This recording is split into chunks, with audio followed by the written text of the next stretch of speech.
नाज़रीन अस्सलामु अलैकुम वरहमतुल्लाहि वबरकातुहू। आप देख रहे हैं फ़िक्र नज़र पर खबरनामा। आइए मुल्क की तमाम बड़ी खबरों पर नज़र डालते हैं। सुप्रीम कोर्ट के रहनुमा हिदायत के बावजूद नूबी मुंबई में सख्त गिर हिंदू तंजीमों की जानिब से नफरत पर मबनी एक रैली निकाली गई, जिसमें मुसलमानों के माशी बाइकाट और मुस्लिम लड़कियों को निशाना बनाने की बात खुलेआम कही गई। इस रैली में छोटे छोटे बच्चे भी नजर आए, जो काबिल तशवीशनाक बात है। कांग्रेस पार्टी के जनरल सेक्रेटरी जयराम रमेश ने मनीष सिसोदिया की गिरफ्तारी पर सख्त रद्द-ए-अमल का इजहार किया। उन्होंने कहा कि बीजेपी हुकूमत ओपोजिशन की साख को खत्म करने के लिए ईडी, सीबीआई और महकमा इनकम टैक्स का इस्तेमाल कर रही है।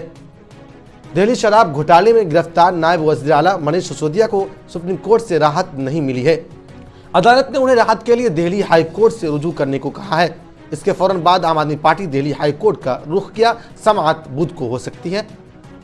दिल्ली के नायब वज़ीर आला मनीष सिसोदिया और जेल में बंद दिल्ली के वजीर सत्येंद्र जैन ने दिल्ली हुकूमत में वज़रा के ओहदों से इस्तीफा दे दिया है। इत्तलात के मुताबिक वज़ीर आला अरविंद केजरीवाल ने दोनों वज़रा के इस्तीफे कबूल कर लिए हैं।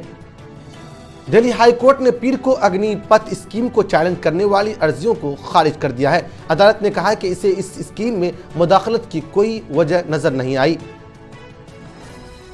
पाकिस्तान के साबिक वज़ीर आज़म और पाकिस्तान तहरीक इंसाफ के सरबराह इमरान खान आज 4 मुख्तलिफ केसेस में पेशगी जमानत के लिए मुख्तलिफ अदालतों में पेशगी के लिए लाहौर से इस्लामाबाद पहुंचे, जहां इमरान खान को इलेक्शन कमीशन के खिलाफ एहतजाज केस में ममनुआ फंडिंग केस में अबूरी जमानत मंजूर कर ली गई, जबकि तूशा खाना केस में इमरान खान के खिलाफ नाकाबिल जमानत वारंट गिरफ्तारी जारी कर दी गई है।